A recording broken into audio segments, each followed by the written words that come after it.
Ya, bismillahirrahmanirrahim. Assalamualaikum warahmatullahi wabarakatuh. Selamat pagi semuanya, salam sejahtera untuk kita semua. Pertama-tama, saya akan memperkenalkan diri saya terlebih dahulu. Nama saya bisa dilihat ya di sini, Atianti Isworo. Saya berasal dari Laboratorium Keperawatan Medikal Bedah. Dan di kantor, saya bertempat di Gedung A, jurusan keperawatan, ruang 206. Jadi nanti kalau misalnya sudah offline, kalian tidak mencari saya di ruang 206 Gedung A, jurusan keperawatan Universitas Jenderal Sudirman. Ya, biasanya teman-teman dan juga para mahasiswa memanggil saya dengan Bu Anti, seperti itu ya. Jadi kalian bisa memanggil saya seperti itu. Nah, saya diberikan tugas oleh koordinator IDK 2 untuk menyampaikan materi tentang prosedur pengumpulan spesimen urin dan juga feses. Nah, di sini kita akan bahas terlebih dahulu bagaimana prosedur pengumpulan spesimen urin dan feses. Tujuan pembelajaran pada pagi hari ini, mahasiswa akan mampu untuk menjelaskan langkah-langkah ataupun bagaimana prosedur pengumpulan spesimen urin dan juga nanti bagaimana langkah-langkah pengumpulan spesimen feses tersebut. Jadi ini yang diharapkan pada pembelajaran pada pagi hari ini. Kita bahas terlebih dahulu untuk pengumpulan spesimen urin. Urin itu dibentuk di ginjal ya. Jadi dengan mengumpulkan spesimen di urin itu akan memberikan informasi yang sangat berharga tentang berbagai sistem yang ada di tubuh kita. Utamanya itu adalah ginjal. Karena memang tadi yang saya sampaikan urin itu dibentuk di ginjal. Nah, spesimen urin itu adalah salah satu spesimen yang mudah ya untuk dikumpulkan dari pasien karena pasien akan mampu untuk berkemih sehingga bisa meminta pasien untuk mengumpulkannya. Atau jika misal pasien dalam kondisi tidak sadar, bisa dipasang kateter atau kita menginsersikan kateter ke meatus uretra dari pasien menuju ke bladder atau kandung kemih untuk bisa mendapatkan spesimen urin tersebut. Ya. Pemeriksaan ataupun jenis tes itu ada namanya urinalisis ya. Urinalisis itu adalah pemeriksaan urin, baik pemeriksaan fisik urin ya, mulai dari warna, kemudian keruh atau tidak. Nah, itu bisa dilihat dari pemeriksaan fisiknya. Tidak hanya pemeriksaan fisik, tetapi pemeriksaan kimiawi juga. Nanti misalnya di laboratorium akan dites apa komposisi dari urin ini, pH-nya berapa, berat jenisnya, osmolalitasnya, ya. Selain itu juga mikroskopis, adakah sel darah merah, adakah sel darah putih. Nah, itu adalah urinalisis. Ya, tadi sudah disampaikan bahwa dengan pemeriksaan urinalisis ini akan memberikan informasi yang berharga tentang berbagai sistem tubuh, terutama adalah ginjal. Nah, biasanya dokter akan menggunakan informasi dari urinalisis ini atau dari hasil pengumpulan spesimen urin yang telah dilakukan analisis di laboratorium akan digunakan untuk mendiagnosis dan juga untuk mengatasi berbagai kondisi keadaan penyakit seperti itu. Nah, kita sebagai seorang perawat, tugas kita harus mengetahui bagaimana prosedurnya dan juga mengetahui nilai normal dari urin tersebut. Sehingga kita juga bisa memberikan informasi bagi pasien ketika pasien diminta untuk mengumpulkan sampel urin ini. Nah, ini jenis spesimen urin. Jadi banyak tergantung dari apa yang ingin diketahui dari pasien tersebut gitu ya. Jadi ini menentukan bagaimana kita mendapatkan spesimen urin itu. Nah, ini ada yang pertama adalah random sample. Ada first voided specimen dan ada time specimen. Kalau clean catch midstream specimen dan juga catheterized specimen, ini adalah caranya ya atau prosedurnya seperti itu. Nah, kita akan lihat di sini yang random sample. Namanya random, ya random saja gitu ya. Jadi sampel urin yang didapatkan sepanjang waktu, anytime, kapanpun, sewaktu-waktu, selama dalam satu hari itu. Misalnya pagi, sore, siang, malam. Nah, itu adalah random sampling. Terserah, tidak mengikat waktunya. Nah, ini biasanya digunakan untuk screening rutin ya, karena untuk mengetahui komposisi urin itu dalam setiap hari itu berubah ya, artinya ada perubahan. Misalnya kalau urin pada pagi hari itu lebih pekat dibandingkan urin di siang hari. Nah itu biasanya digunakan untuk menilai hal-hal tersebut ya, screening rutin. Itu random sample anytime ya. Jadi kata kuncinya itu adalah pengambilannya sewaktu-waktu.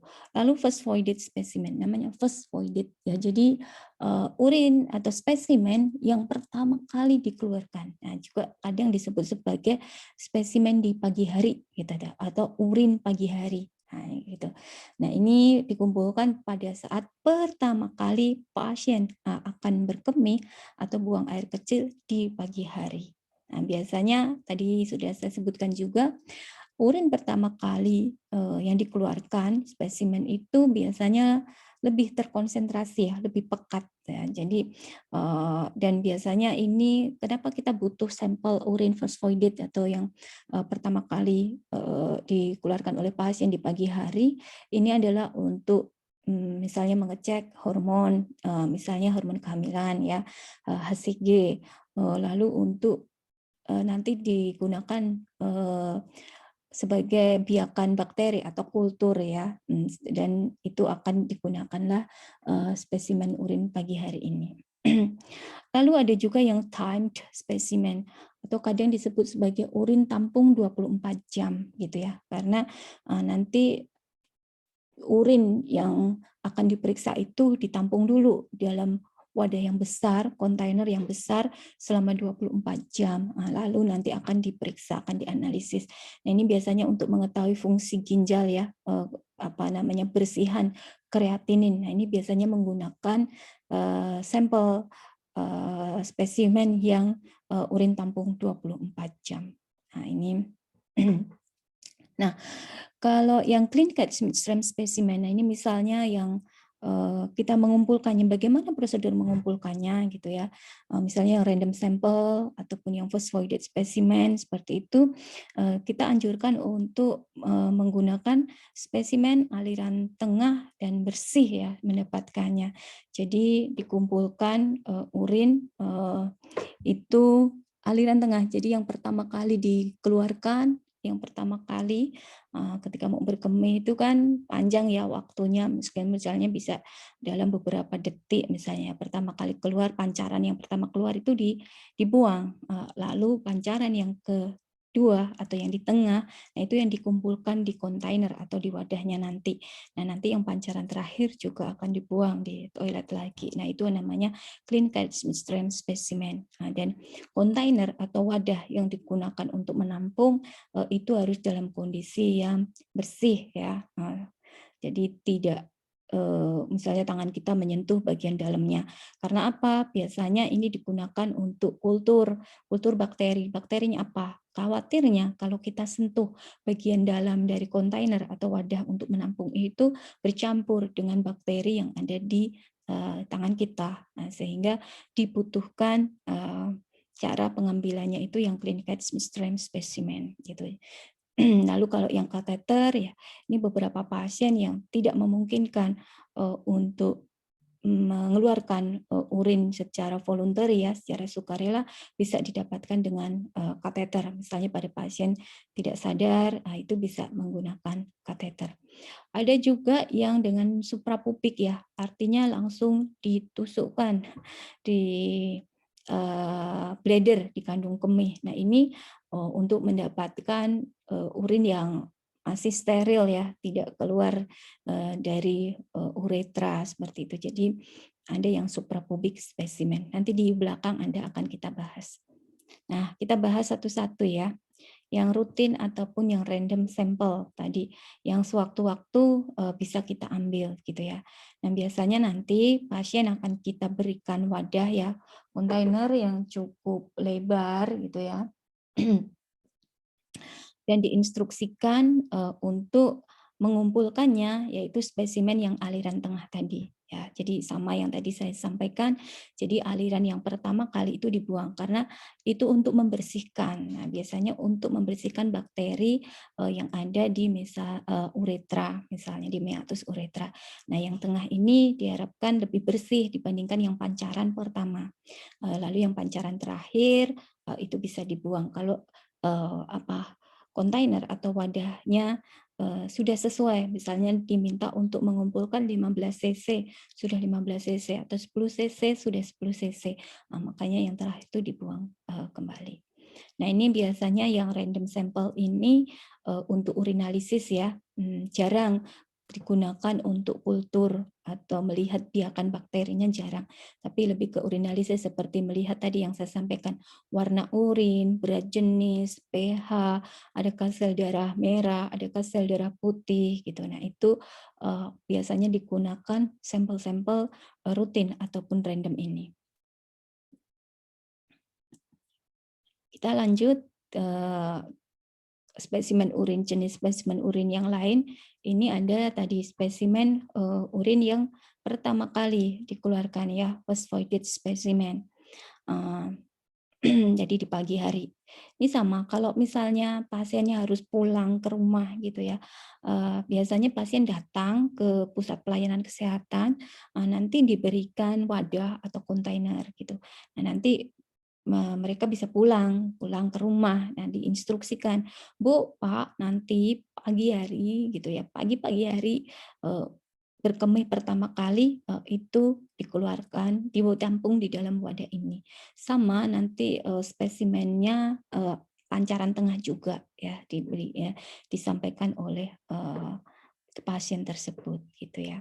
Nah, kalau pada kondisi pasien yang harus pulang seperti ini, misalnya pasien-pasien rawat jalan ataupun dia periksa ke puskesmas yang rawat jalan seperti itu, maka gitu ya, sampaikan kepada pasien untuk segera dikembalikan ke laboratorium karena urin itu sifatnya tidak stabil, artinya komposisinya mudah mengalami perubahan, sehingga harus segera dikembalikan dalam jangka waktu 1 jam setelah pengumpulan. Jika tidak memungkinkan, biasanya akan disimpan di lemari pendingin seperti itu. Kalau misalnya pasien berada di pusat pelayanan kesehatan, misalnya menjalani rawat inap, nah itu lebih mudah ya untuk bisa langsung dikembalikan ke laboratorium. Nah, ini yang jenis spesimen yang lain itu ada urin tampung 24 jam ya, time specimen. Biasanya pengumpulan urin dalam 24 jam ya. Nanti biasanya pasien itu akan diberikan kontainer yang besar gitu ya, 1 galon gitu untuk menampung urin ini. Jelaskan, instruksikan pada pasien, biasanya urin pertama kali yang first voided itu dibuang, misalnya pada hari ini tanggal berapa nih? Tanggal 5 ya. Tanggal 5 pasien berkemih pertama kali, itu dibuang nggak apa-apa. Nah, setelah itu dicatat, misalnya mulai jam 8 pagi dilakukan pengumpulan di wadah kontainer itu. Nah, itu selama 24 jam sampai gitu keesokan harinya, nah itu jam 8 lagi, nah itu harus ditampung di dalam wadah itu. Dan biasanya di wadah itu akan diberikan suatu zat pengawet taulen ya untuk proses nanti untuk mengawetkan si urin ini. Dalam penampungan urin 24 jam ini juga instruksikan pada pasien, misalnya pasien mau BAB gitu ya. Terkadang kan ada tuh BAB plus BAK seperti itu. Jadi kalau mau BAB ya BAK terlebih dahulu. Jangan sampai urinnya itu ada yang terlewat keluar di misalnya tadi mengumpulkan hari ini jam 8. Nah, nanti gitu ya jam 11 gitu kebelet pengen BAB, tapi nah juga kebelet tuh untuk BAK. Nah, BAK dulu, ditampung dulu di galonnya. Jangan sampai nanti ketika BAB keluar tuh tidak tertampung urinnya. Nah, itu harus disampaikan kepada pasien, diinstruksikan kepada pasien ketika pasien harus dikumpulkan urinnya selama 24 jam. Terkadang juga bisa saja ini urin 24 jam ini pada pasien-pasien yang terpasang kateter. Nah, kalau pada pasien-pasien yang terpasang kateter, instruksikan pada pasien ataupun keluarga pasien, misalnya dimulai jam berapa. Nah, nanti dituliskan di situ, mulai jam 8, tanggal 5 Mei 2021. Nanti jangan sampai dibuang urinnya, jadi ditampung. Kalau misalnya bag urinnya yang dari kateter itu penuh, maka ditaruh di kontainernya tadi, kontainer yang besar, biasanya akan diberikan kontainer besar. Jadi ditampungnya di situ, jangan sampai dibuang di toilet. Nah, itu harus diinstruksikan, diberitahukan pada pasien dan penunggunya atau keluarga pasien gitu ya. Karena kalau nanti ada yang terbuang, itu akan diulang lagi. Nah, ini biasanya tadi untuk melihat bersihan kreatinin, fungsi ginjal. Nah, itu biasanya dibutuhkan sampel urin 24 jam ya. Nah, ini yang caranya ya, kalau ini untuk yang clinical midstream specimen gitu ya, ini biasanya untuk kultur dan juga sensitivitas ya, kultur dan sensitivitas untuk melihat bakterinya. Jenis bakterinya apa? Misalnya pada pasien-pasien dengan infeksi saluran kemih, mau kita melihat bakterinya apa yang ada pada pasien ini, sehingga bisa memberikan antibiotik yang sesuai ataupun untuk menilai keefektifan dari antibiotik itu. Nah, ini jadi urin pancaran tengah dan mendapatkannya itu bersih seperti itu ya. Biasanya nanti pasien itu akan mendapatkan kit, di situ ada kontainer dan juga ada tisu ataupun handuk ya, untuk nanti pasien itu akan mendapatkan spesimennya itu.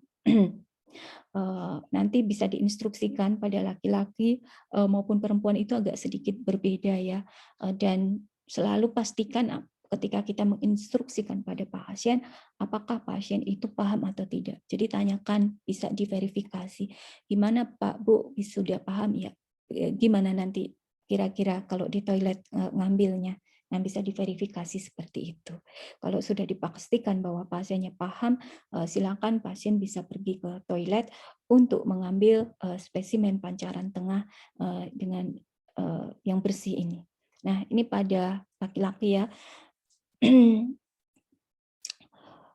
Kalau misalnya dia mau ngambil spesimennya itu ya, cuci tangan menggunakan sabun dan air yang mengalir, lalu bersihkan, kemudian bilas dan juga keringkan. Nah, kemudian dibuka tuh paketnya, kitnya itu yang terdiri dari kontainer dan juga mungkin tisu ataupun handuk gitu ya. Nah, ambil wadahnya, kontainernya, jangan sampai menyentuh bagian dalamnya. Sebentar, di laboratorium nggak ada kontainer itu, jadi saya ibaratkan saja ya. Nanti, nah misalnya gitu ya, kontainernya seperti ini hanya misal saja, jangan menyentuh bagian dalamnya ini. Kalaupun mau ini buka aja, misalnya diputar gitu ya, diputar. Nah, nanti jangan disentuh bagian dalamnya ini. Nah, kita buka ya paket itu, kemudian kita bisa jangan sampai menyentuh itu, lalu bersihkan dulu, bersihkan meatus uretra. Kalau pada laki-laki yang tidak disunat, misalnya ada preposiumnya itu ditarik terlebih dahulu dengan menggunakan tangan ya, misalnya tangan yang non dominan untuk menarik, nah tangan yang dominan mengambil tisu ataupun handuk tadi, kita bersihkan tuh meatus uretranya. Dibersihkan, lalu kalau sudah misalnya bersih seperti itu, kita bisa buang aliran yang pertama kencing, lalu tengah-tengah kita bisa ambil, dekatkan kontainer gitu ya, lalu ditampung sesuai dengan kebutuhan. Setelah selesai bisa ditaruh ya ke wadahnya atau kontainernya itu, lalu buang yang aliran terakhir di toilet. Kalau sudah selesai bisa ambil tisu lagi gitu ya, dibersihkan, dicuci juga meatusnya. Kita bisa menutup kontainernya. Jangan sampai menyentuh dalamnya, lalu kita bisa cuci tangan ya, cuci tangan di situ gitu. Jadi lalu setelah itu serahkan ya kontainer itu ataupun wadahnya yang sudah tertampung urin. Nah ini gambarnya ya. Jadi di sini dibersihkan meatus uretranya dengan menggunakan tisu ataupun handuk, tergantung nanti, atau kadang beberapa ada yang memberikannya ada swab alkohol seperti itu, dibersihkan. Jadi ditarik perfusium kalau yang tidak sunat, kalau yang sunat ya langsung dibersihkan di area meatus uretranya.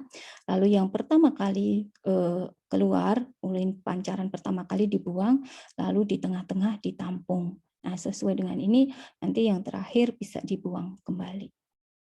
Nah, kalau pada wanita prinsipnya sama ya, cuci tangan, pakai sabun mengalir, kemudian dikeringkan seperti itu dan juga dibersihkan sama.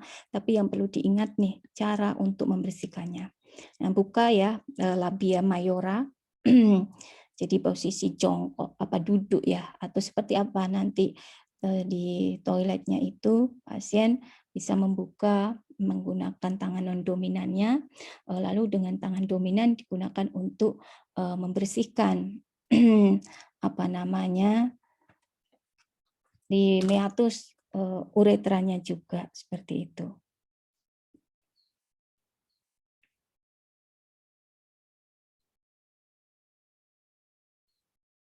Jadi bersihkan ya labia dan vulvanya menggunakan entah kapas ataupun kasa steril ataupun handuk, tergantung dari institusi itu memberikannya dari arah depan ke arah belakang seperti itu. Lalu bisa dibilas dengan air bersih, keringkan, lalu baru kemudian selama proses itu jangan menyentuh kembali ya, setelah dibersihkan itu jangan disentuh kembali seperti itu. Lalu dikeluarkan, pancaran pertama dibuang, lalu pancaran tengah ditampung, pancaran terakhir bisa dikeluarkan juga seperti itu. Ya, jadi setelah itu ditutup, kita bisa beres-beres cuci tangan juga pasiennya. Nah itu ini. Nah ya kalau yang kateter misalnya pasien tidak memungkinkan untuk mengambil sperma kemih keluar seperti itu, harus diambil dengan kateter atau dia harus terpasang kateter, maka misal kalau pada pasien ini yang sudah terpasang kateter ya seperti ini, jadi dipasang ini sebelah selang, pemasangannya juga steril, jadi membantu untuk mengeluarkan urin dari bladder kandung kemih menuju keluar seperti itu. Nah, ini kateternya, lalu ini akan dihubungkan sebuah selang. Nah, selang ini selang urin yang akan terhubung ke urin bag. Jadi nanti di bawah itu apa namanya ada untuk penampungan dari urin yang keluar dari kandung kemih. Nah, untuk mendapatkannya klem terlebih dahulu ya menggunakan forceps di selang urin ini. Nah, diklem lalu kita akan ambil di sini lalu ditarik seperti itu untuk mendapatkan berapa yang akan kita inginkan untuk proses pemeriksaan entah mau urinalisis ataupun kultur seperti itu. Nah, kalau yang ini yang tadi saya sampaikan suprapubik ya. Nah, jadi diambil langsung di kandung kemih ataupun di bladder ya. Ini jarang gitu ya tindakan ini dan tapi prosedur ini perlu saya beritahukan gitu ya pada kalian. Jadi dengan menginsersikan jarum langsung menuju ke bladder ataupun kandung kemih. Nah, ini biasanya metode ini apa namanya dilakukan oleh tenaga yang sudah ahli ya.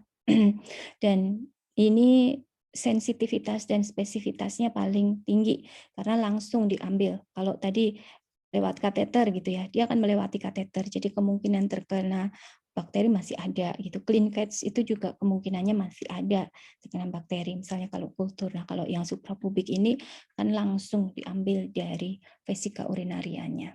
Ini ya, itu tadi jenis-jenis pengambilan spesimen urin. Kita lihat bagaimana sih pengambilan spesimen urin pancaran tengah ya.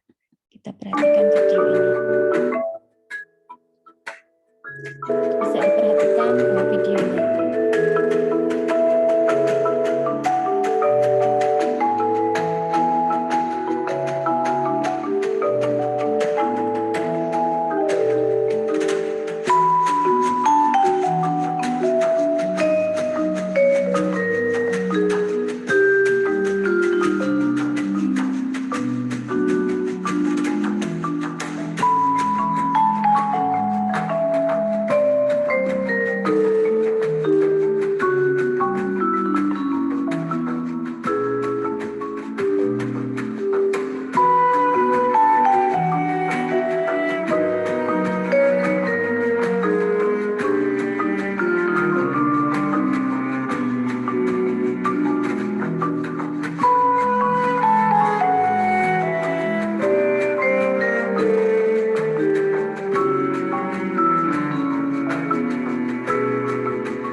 Wadahnya ya, kontainer untuk mengumpulkannya, jadi jangan disentuh bagian dalamnya ya. Nah, itu mulai dibersihkan ya. Area labia dan vulvanya dari depan ke belakang seperti itu. Tetap dijaga untuk terbuka area labianya.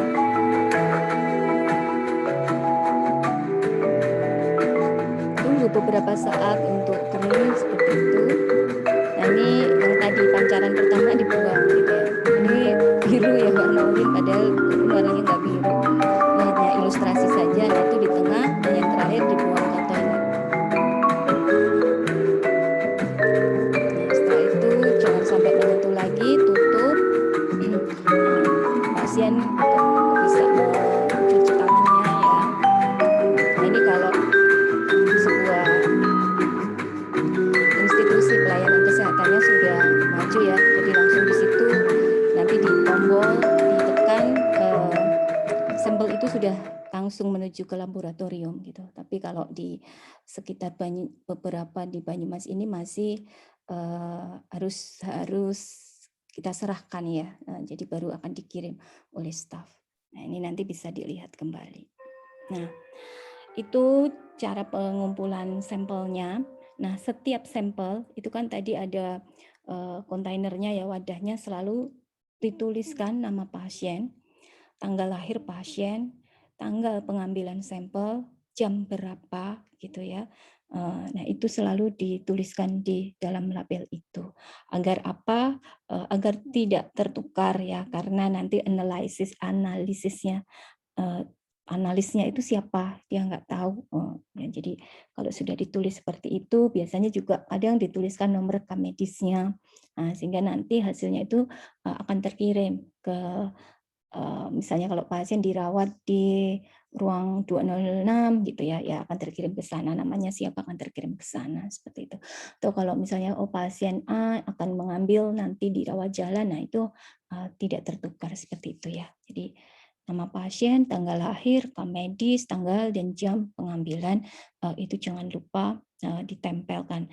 Jadi sebelum padang diberikan kontainer itu sudah dituliskan oleh petugas kesehatan di wadahnya itu. Nanti untuk video-video yang lain bisa kalian lihat di YouTube itu banyak ini sangat mudah dan simpel. Lalu yang perlu diketahui, kalian harus mengetahui gimana sih karakteristik urin ya secara makroskopis dulu gitu. Makroskopis itu ya meliputi warna, kekeruhan gitu ya. Terkadang misalnya kalau pasien terpasang kateter, kalian bisa mengamati dari urin bagnya itu kok urinnya berwarna merah, nah gitu misalnya. Apa yang terjadi? Kamu bisa apakah kamu bisa mengevaluasi apakah pasien mendapatkan obat-obatan atau pasien mendapatkan minum apa yang bisa menyebabkan merah atau kondisi merahnya itu merah karena darah. Darah ini juga bisa harus dipastikan apakah darah menstruasi atau bukan. Nah, tadi kalau misalnya pada saat pengambilan spesimen pasiennya mengalami menstruasi misalnya pada wanita, bersihkan dulu ya darah mensnya itu. Maksudnya ketika membersihkan di sebelum pengumpulan spesimen urinnya itu dibersihkan terlebih dahulu. Jangan sampai nanti darah menstruasi itu ikut di dalam sampelnya seperti itu karena nanti dianggap khawatirnya dianggap bahwa oh ini ada perdarahan atau sel darah merah ditemukan apa gitu khawatirnya itu menjadi bias. Jadi diinstruksikan pada pasien kalau misalnya dia menstruasi bersihkan dulu.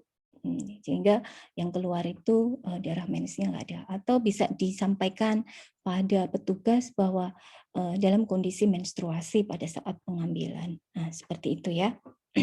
Itu untuk pengambilan spesimen urin. Kita lanjut untuk pengambilan spesimen feses ya. Ini juga sebagai seorang perawat gitu ya, kita harus mengetahui alasan kenapa pasien harus dilakukan pengumpulan spesimen feses dan metode apa yang digunakan. Dia harus tahu metode yang tepat untuk mendapatkannya. Berapa jumlah feses yang akan diambil, apa perlu bahan pengawet atau tidak gitu. Apakah harus dikirim segera ke laboratorium. Kita sebagai seorang perawat harus mengetahui itu gitu ya. Biasanya pada pasien-pasien bisa ditentukan misal pada pasien yang dicurigai adanya infeksi di pencernaan sehingga bisa diperiksa apakah bakteri yang ataupun mikroorganisme yang ada pada pasien ini apa. Nah, itu bisa dilihat dari spesimennya. Pada pasien diare gitu ya, untuk melihat kadang disebabkan dari bakteri itu juga bisa dilakukan pengumpulan spesimen feses. Atau misalnya dicurigai ada cacing gitu ya. Nah, itu juga bisa dilakukan pemeriksaan pengumpulan spesimen feses ini. Ya. Ini juga apa namanya? Tidak susah ya.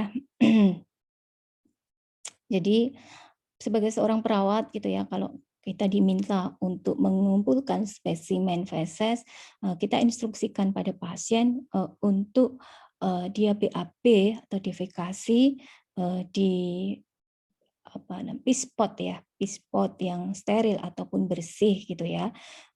Jangan sampai gitu feses itu yang dikumpulkan di pispot ataupun ya di pispot yang bersih ya, bedpan di pispot seperti itu bersih ataupun steril itu terkontaminasi dengan urin ataupun apa darah dari menstruasi ya misalnya karena nanti tadi itu akan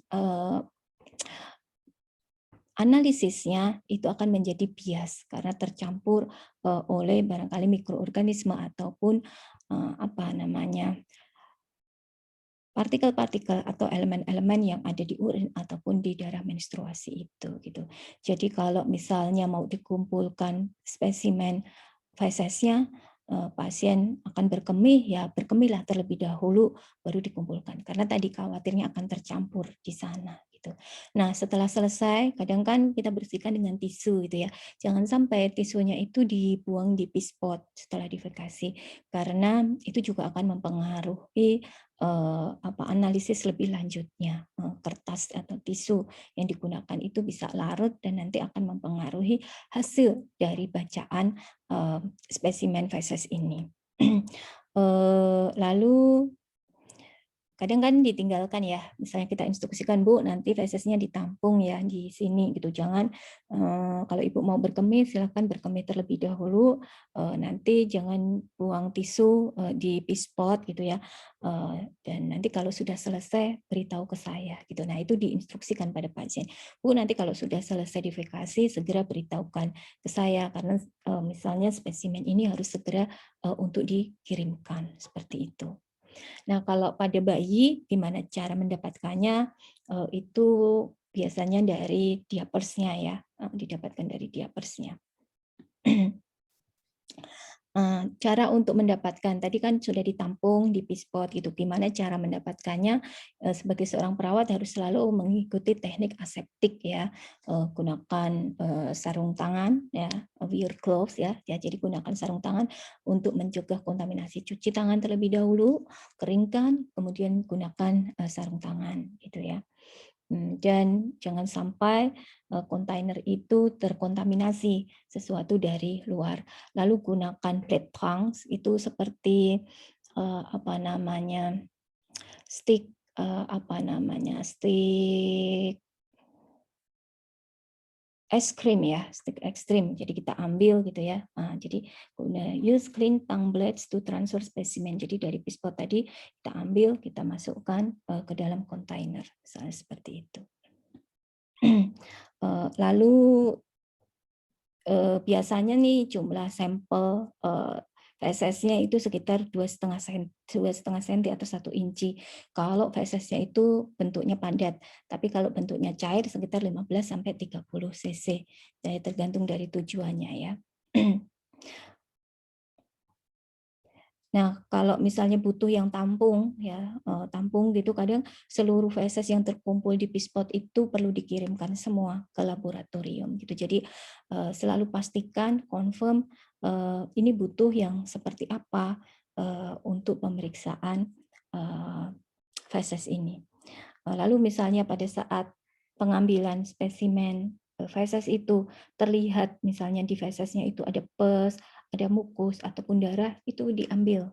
Nah, jadi pastikan tapi itu bukan ya jadi kadang kan keluar gitu, oh ya, oh ada perdarahan. Nah, itu bisa diikutkan karena itu akan dilakukan analisis seperti itu. Nah, untuk pada kondisi kalau butuh kultur ya, misalnya untuk mengetahui jenis biakan bakterinya, kita gunakan apa namanya cotton bud gitu ya, ataupun di kapas yang steril, kita swabkan di spesimen, lalu kita tempatkan di tabung yang steril, lalu dikirim ke laboratorium seperti itu. Itu untuk spesimen feses. Sangat mudah pengambilan ini. Saya kira itu yang bisa saya sampaikan untuk prosedur pengambilan spesimen urin dan juga feses. Silakan jika ada pertanyaan bisa dituliskan atau bisa didiskusikan pada pertemuan kuliah nanti. Terima kasih. Saya akhiri. Wassalamualaikum warahmatullahi wabarakatuh.